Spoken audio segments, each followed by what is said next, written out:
everyone, it's Olivia again back at Philadelphia's Magic Gardens, and I have another project that you can do with things around the house. So today I'm going to show you how you can make a weaving from an old CD. So all you really need to do this is an old CD disc, just like this, some yarn or other string, and then a few other pieces of yarn, string, strips of fabric, anything that you can weave around this. So maybe go around your house, find some CDs that are things you don't want anymore. Maybe all your CDs are things you don't want anymore. Maybe you have some old America Online things. Probably some of you know what that is, some of you don't. But any CD will work for this. And the shiny side is going to be the side that is the outside. The side with the label is going to be the back. So whatever's on the back doesn't really matter what it looks like, because that's not going to be the part you'll see.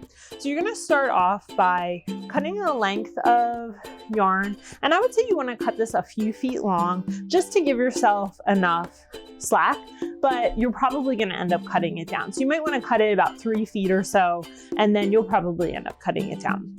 So you just want to loop it through the center here and come around the outside and then tie it on the back in a nice tight knot, just so you have this loop around your CD. So once you have that, you're going to start to create your loom. And how you're going to do that is by taking the other end of the yarn, putting it through the center of the CD and looping it out and then back in. And you're going to try to do this as tightly as possible, but if it's a little loose, that's okay too. You can also always pull it tighter as you get towards the end, but I would say try to keep it as tight as you can while you're going around. And you're just going to keep doing that. You're going to go through the middle and then to the outside and back around. And you can do as many loops as you want for your loom.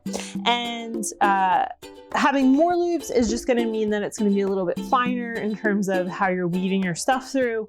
Having less loops is going to mean that there's just a little bit more space in between. So for my example right here, I believe I did 11 or 12. You want to make sure that you do an odd number. So that's going to mean that you're always going over, under, and you don't have to sort of skip over something when you get to a certain place. So you can do however many you want.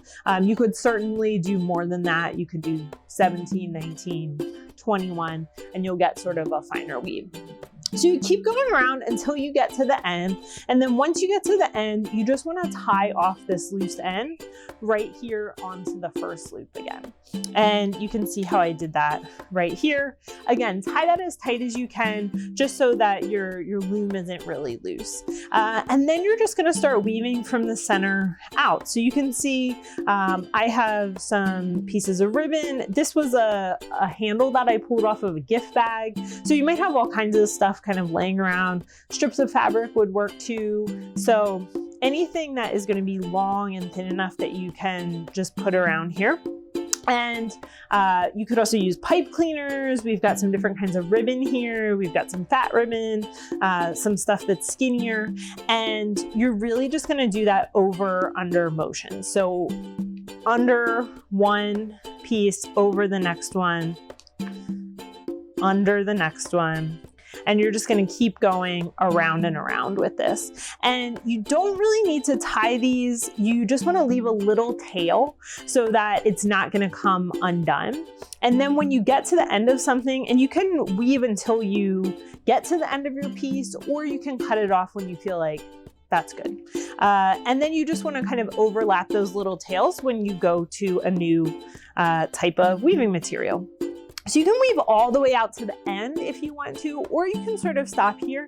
And what I think is nice about that is that you can see the shiny part of the CD. So you can see another example here. This is just done with yarn. So if all you have is yarn, that's fine too.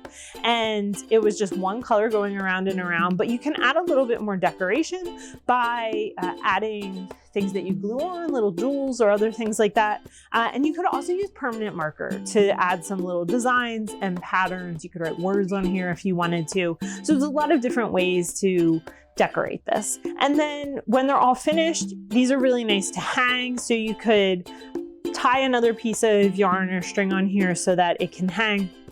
And these, even depending on what materials you use, can weather pretty well outside also. So hope you have fun making your CD weaving, and we'll see you again soon.